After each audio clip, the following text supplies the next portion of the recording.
की प्रोसेस और CO2 को रिलीज करने की प्रोसेस इनहेलेशन और एक्सहेलेशन है, यानी कि आपकी क्या है, ब्रीदिंग है।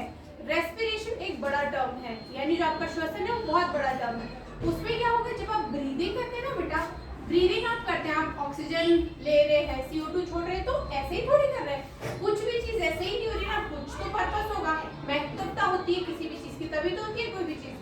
तो ये जो चीज होती है, जब आप ब्रीदिंग और ये सब कर रहे हैं, तो इससे क्या होता है बेटा, बॉडी में ऑक्सीजन पूरी बॉडी में पहुंचती है। वो ऑक्सीजन हर एक कोशिका यानी हर एक सेल तक पहुंचती है, और आपकी बॉडी की जो एनर्जी करेंसी है वो कौन होती है, माइटोकॉन्ड्रिया।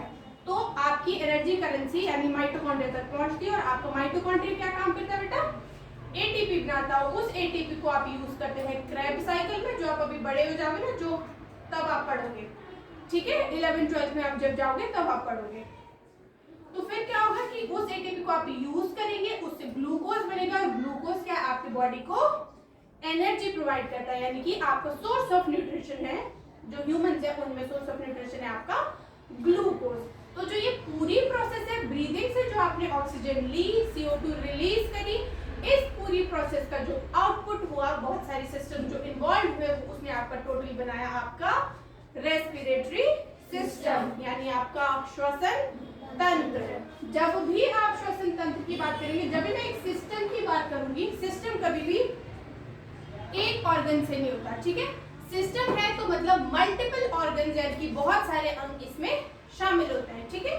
तो सबसे पहले जो ये रेस्पिरेशन है, जब ये एक ऑक्सीडेटिव रिएक्शन है, यानी कि इसमें ऑक्सीजन का होना बहुत जरूरी है, और पूरी इंटायर रेस्पिरेशन की प्रोसेस कैटालिटिक है, यानी कि इसमें ब्रेक डाउन होता है, ठीक है। कैटालिसिस और एनालिसिस आपने अभी नहीं पढ़ा होगा, पर थोड़ा मैं आपको बता देती हूँ। कैटालिटिक प्रोसेस है क्योंकि एटीपी बनते हैं, उससे प्रोडक्ट्स टूटते हैं, तो फिर आपकी जो पूरी जो प्रोसेस है रेस्पिरेशन की वो होती है, ठीक है।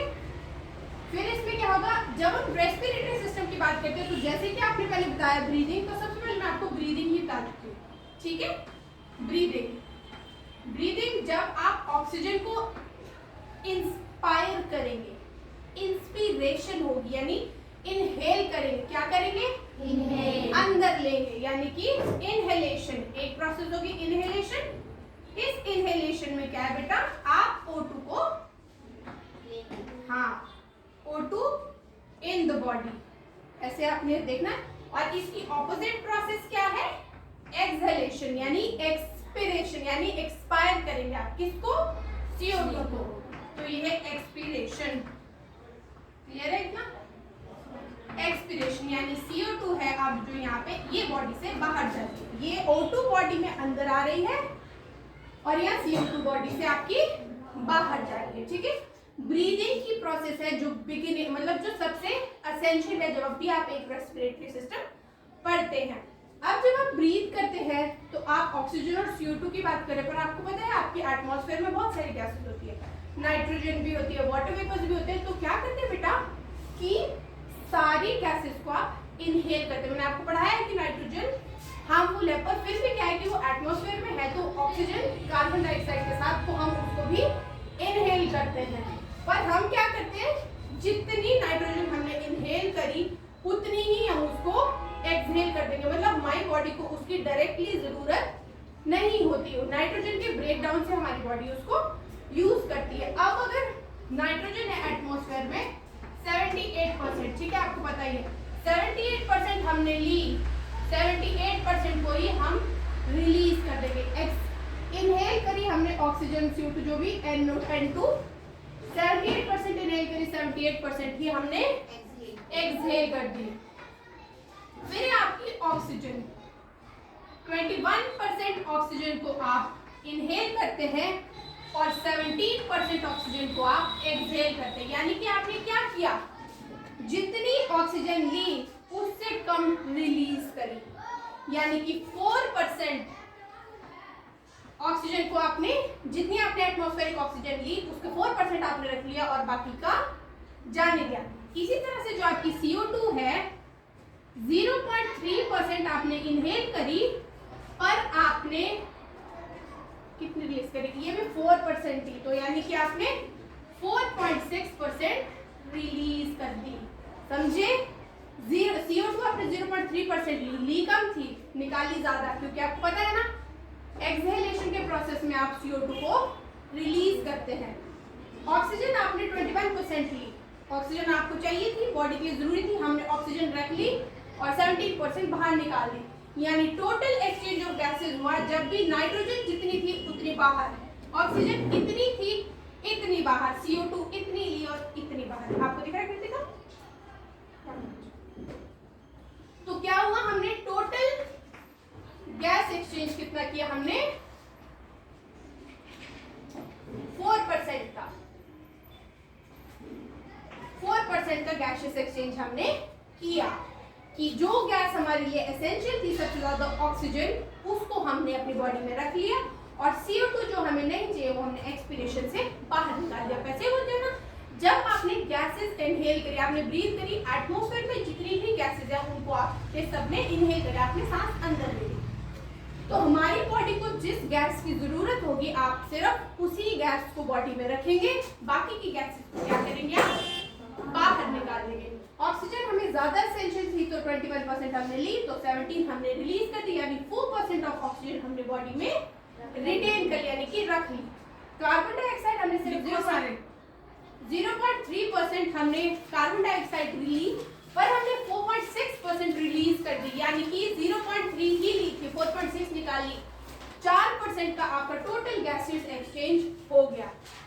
ये थी आपकी normal process of breathing.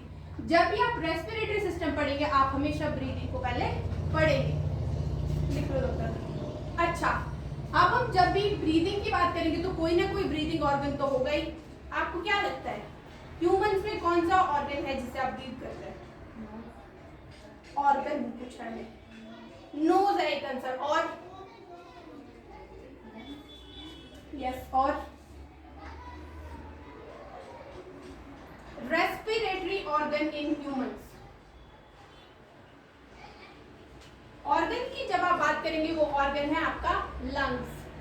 Knows तो सिर्फ आपको पैसेज दे रहा है, जो आपकी नेजल ओपनिंग्स है ना, 2 ओपनिंग्स है आपके नाक के दिखे, आपने हमेशा नोज में जो 2 ओपनिंग्स है इनको आप नेजल ओपनिंग्स कहते हैं, यानी कि नासा क्षेत्र भी आप इनको कहते हैं। ये सिर्फ आपकी गैसेस को अंदर लेने का काम कर रही है। पहले सुन लो सारे, आपको मैं पूरी प्रोसेस पहले ध्यान से सुन लो, या फिर लिख रहे हो तो लिख लो, जल्दी लिखो बस। इनहेल किया, एक्सहेल किया, इतनी परसेंटेज ऑफ गैसेस का टोटल एक्सचेंज हुआ, और टोटल ब्रीदिंग की प्रोसेस में इतना एक्सचेंज हुआ। ये वेरी वेरी इंपॉर्टेंट है, आपने आगे जाके नीट के एग्जाम देने होंगे, 11th-12th में पढ़नी होगी, बहुत इंपॉर्टेंट है। और ह्यूमंस में जो आपका रेस्पिरेटरी ऑर्गन है वो है आपका लंग्स।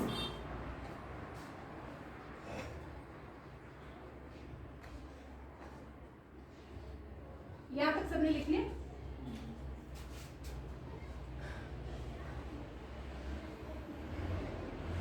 हम ह्यूमंस में पढ़े ना, जैसे ह्यूमंस में हमारा रेस्पिरेटरी ऑर्गन बेटा लंग्स है, उसी तरह जो इंसेक्ट्स होते हैं उसमें लंग्स की जगह एक सिस्टम होता है, उसको आप बोलते हैं ट्रैकिया। तो इंसेक्ट्स में जो रेस्पिरेशन होती है वो with the help of trachea होती है। उसके अलावा आपने अर्थवर्म देखा होगा, जो अर्थवर्म है बेटा आपका, वो किससे, अपनी स्किन से सांस लेता है, उसकी स्किन में छोटे छोटे पोर्स होते हैं, वो वहां से सांस लेता है। हम ह्यूमंस हैं, सबसे ज्यादा डेवलप्ड है, हमारा सबसे ज्यादा पूरा एक रेस्पिरेटरी सिस्टम है। उस रेस्पिरेटरी सिस्टम में जो मेन रेस्पिरेटरी ऑर्गन है वो है लंग्स, यानी कि आपके फेफड़े। कितनी लंग्स होती है बॉडी में?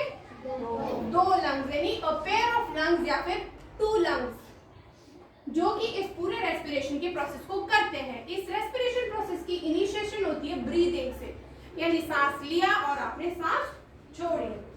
ठीक है, अब हम पढ़ेंगे पाथवे। सबने लिख लिया?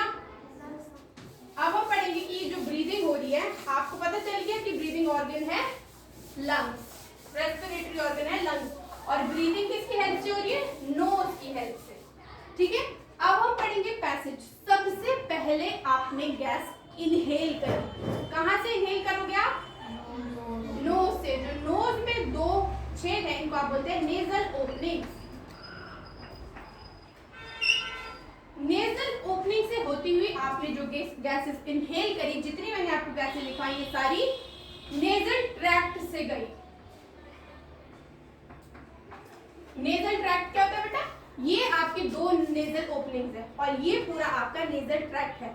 आपने देखा आपके नाक में छोटे छोटे छोटे छोटे बाल होते हैं, उसमें कुछ इरिटेशन हो जाए तो आपको एकदम से छींक आती है, वो इसलिए बेटा जो ये बाल है ना, इनका ये काम है कि ये जो डस्ट पार्टिकल्स या फिर जो शरीर के लिए अनवांटेड पार्टिकल्स है या जो माइक्रो ऑर्गेनिजम्स हैं उनको ये ट्रैप कर लेंगे, यानी कि पकड़ लेंगे। जब ये पकड़ लेंगे, और आपको पता है नाक में म्यूकस जैसा भी होता है जिसको आप शू करके निकाल देते हो, है ना, बलगम जैसा भी होता है वही। तो जो डस्ट पार्टिकल्स आपके नाक के बालों में ट्रैप करें उस म्यूकस में ये लिपट जाएंगे और जब आप नाक साफ करोगे तो आपके नाक के साथ वो बाहर निकल जाएंगे। यानी कि बालों ने क्या काम किया, अनवांटेड पार्टिकल्स को बॉडी से बाहर निकालने का उन्होंने काम किया। ठीक है, फिर आपको नेजल ओपनिंग्स पता चल गई, फिर नेजल ट्रैक्ट से गई। उसके बाद आपने कल भी पढ़ा होगा, क्या पढ़ा था आपने कल? आपने पढ़ी होगी गुहिका यानी फेरिंक्स।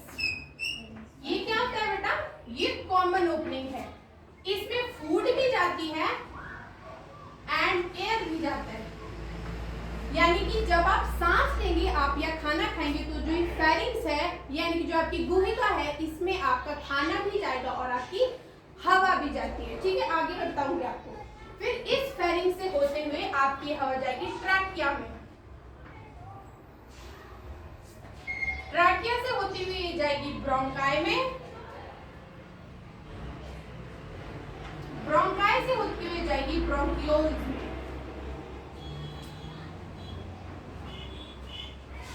ब्रोंकियोल से होती हुई जाएगी एल्वियोलाई में। इसको पाथवे को लिख लो, हम बाद में ड्रॉ करेंगे।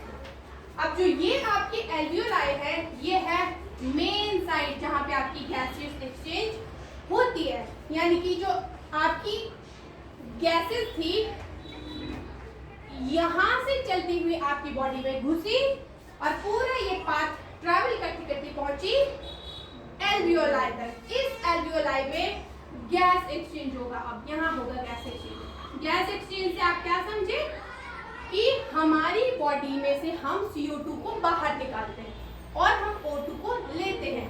तो गैस एक्सचेंज से यही मतलब है कि जो आपने इतनी सारी गैसेस या आपने इनहेल करी तो आपकी बॉडी ने 4% ऑक्सीजन को रिटेन किया। ठीक है, तो जो 4% ऑक्सीजन थी वो इन एल्वियोलाई ने ब्लड को दे दी और ब्लड ने पूरी बॉडी को दे दी। अब ब्लड ने क्या किया, ऑक्सीजन पूरी बॉडी तक लेके गया, पूरी बॉडी से CO2 वापस लेके आया और वो CO2 इन एल्वियोलाई को दे दी और इन एल्वियोलाई से फिर वो ब्रीदिंग के प्रोसेस से फिर वो बाहर चली गई। जैसे आपने इनहेल करा वैसे ही आप एक्सहेल करेंगे। तो जब आप इनहेल करेंगे तो ये एल्वियोलाई ब्लड को ऑक्सीजन दे देंगे और ब्लड से आपकी CO2 को ले लेंगे। समझ आ रहा है? तो गैसियस एक्सचेंज एक्चुअली हुआ एल्वियोलाई में। इस एल्वियोलाई से गैस कहाँ गई, मैंने क्या बताया आपको? लो बेटा, ब्लड में गई और ब्लड से कहाँ गई आपकी पूरी बॉडी में, क्योंकि ब्लड आपकी पूरी बॉडी में फ्लो कर रहा है। जहां जहां पे ब्लड है, जहां जहां तक आपकी बॉडी है वहां वहां तक आपकी ब्लड वेसल्स है और वो ब्लड वेसल्स क्या कर रही है आपकी, कैरी ब्लड को। तभी कहते हैं ना कि जब तक इंसान जिंदा है तब तक उसकी रक्त में रक्त बह रहा है और वो रक्त के बहने से क्या हो रहा है कि बॉडी को ऊर्जा मिल रही है और ऊष्मा जनरेट हो रही है, यानी कि हीट जनरेट हो रही है। तभी कहते हैं जब वो जिंदा इंसान होता है वो थोड़ा सा उसकी बॉडी गर्म रहती है और जो मर जाता है, आप कहते हैं ना कोई इंसान मर गया, एक उसकी धड़कन रुक जाती है, दूसरा उसका जो शरीर है वो पूरा ठंडा पड़ जाता है और नीला पड़ जाता है, यानी कि उसकी बॉडी में अब ऑक्सीजन नहीं है और उसकी रक्त नहीं बह रहा है। समझ गए? तो आपको गैसेस का पैसेज समझ आ गया। अब आप ये भी सोच सकते हो, पहले ड्रॉ करें, पूरी बॉडी तक चली गई, पूरी बॉडी ने O2 ले ली, ठीक है, बॉडी ने O2 ले ली और बाहर क्या निकाली, CO2। इस CO2 का भी यहाँ पे एक्सचेंज हुआ, ये एल्वियोलाई में चले गए और एल्वियोलाई से होते हुए फिर से नाक से सांस ली, नाक से बाहर निकाल दी, है ना, मुंह से भी निकालते फिर नाक से भी निकालते। तो जिस पैसेज से गैसेज आई उसी पैसेज से गैसेज आपकी बाहर चली जाएगी। ठीक है, इतना क्लियर है? आप देखो ड्रॉ करेंगे अब इसको,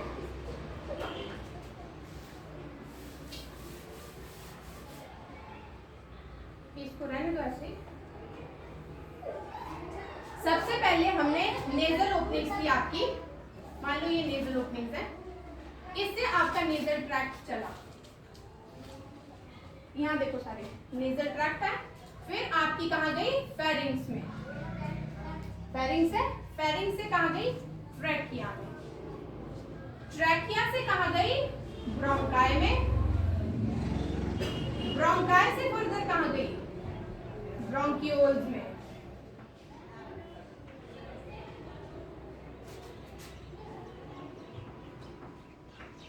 ब्रोंकियोल्स और ब्रोंकियोल्स के बाद कहाँ गई है एल्वियोलाई में,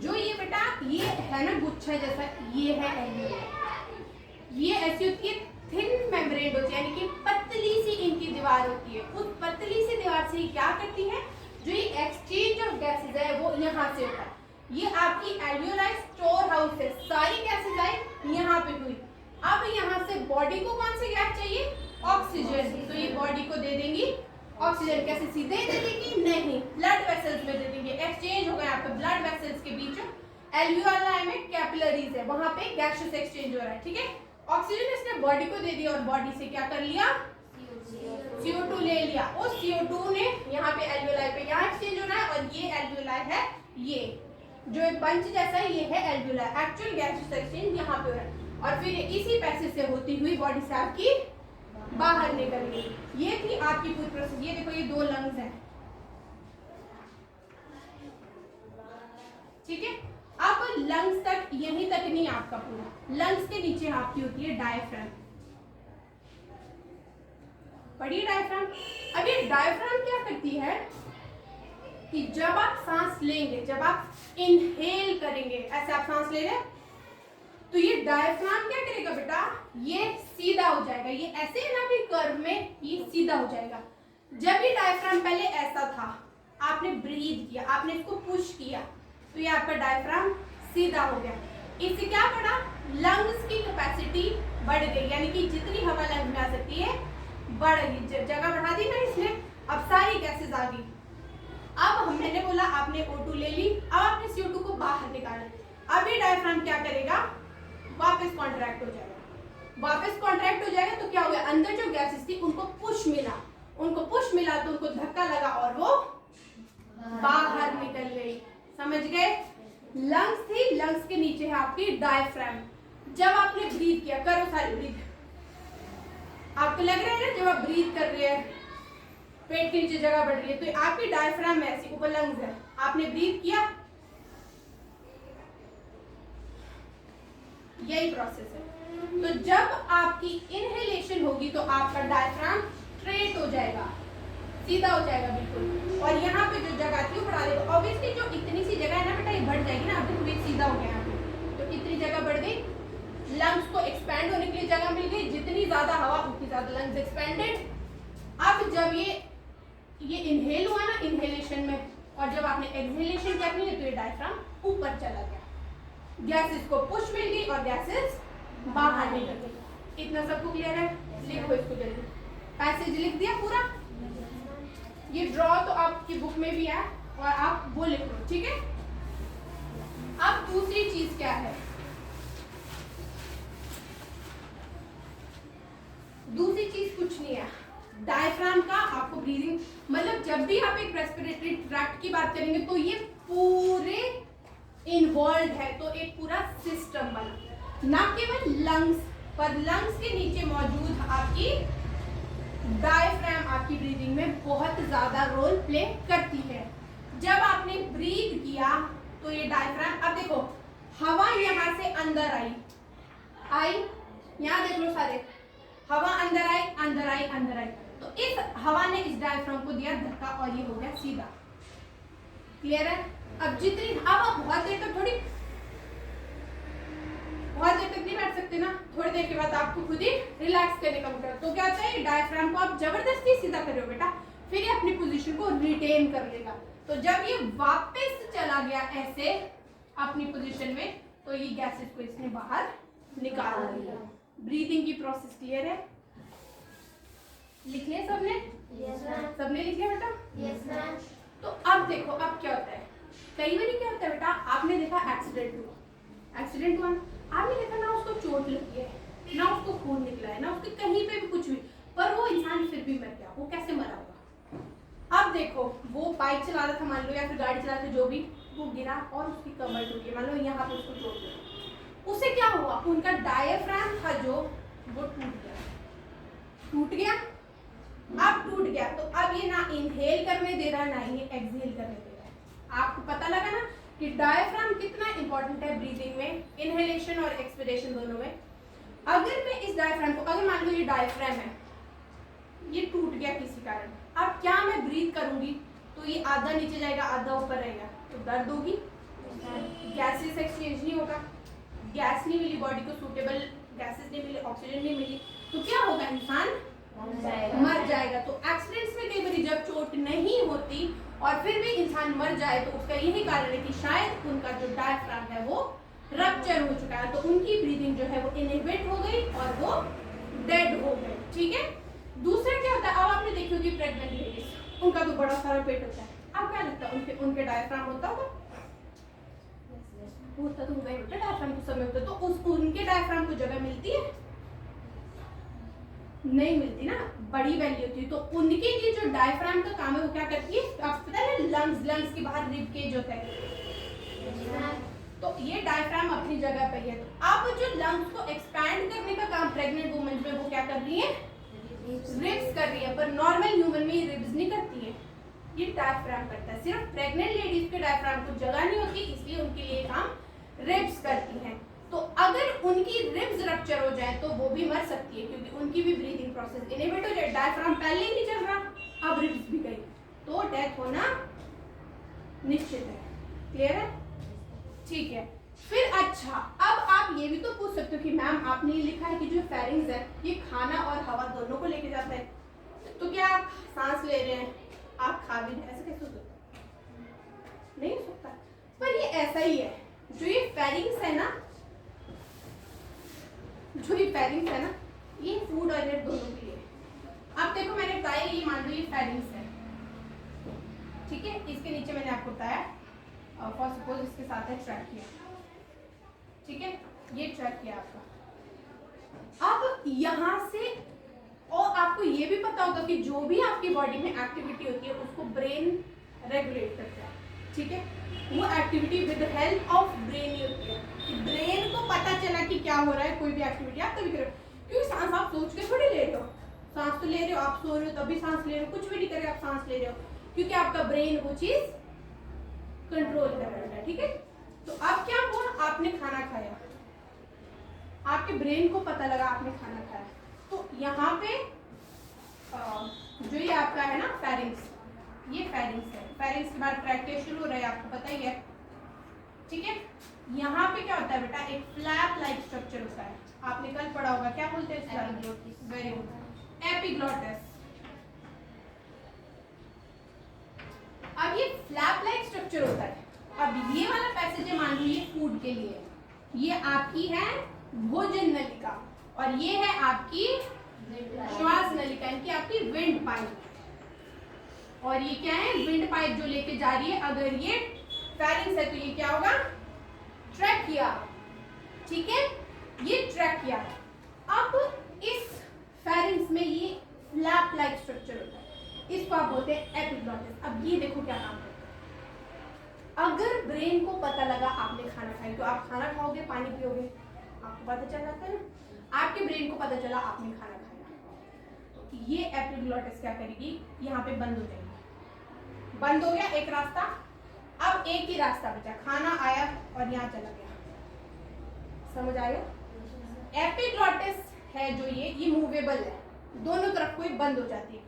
अगर आपके ब्रेन ने ये सिग्नल दिया कि आप खाना खा रहे हैं, तो ये एपिग्लॉटिस विंड पाइप को बंद कर देगी और आपका खाना फूड ट्रैक में चला जाएगा। और अदरवाइज जब आप फूड नहीं खा रहे हो या पानी नहीं पी रहे हो, तो ये एपिग्लॉटिस क्या है, ये इस विंड पाइप को, इस फूड पाइप को बंद करके रखता है, यानी कि जो आपका पैसेज है वो सिर्फ एयर के लिए है, कि जो सिर्फ है आपकी फेरिंग्स, वहां से हवा पास हुई। क्लियर है? जो ये फेरिंग्स है ये कॉमन ओपनिंग है for food and air, but the movement of food and air is regulated by epiglottis.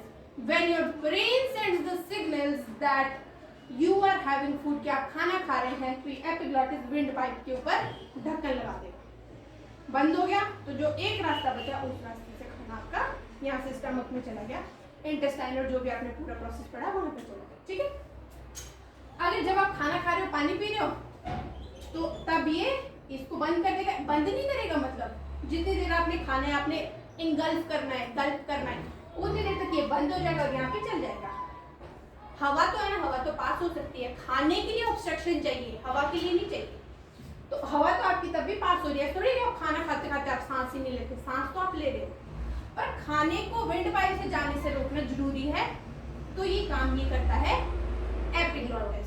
Clear है.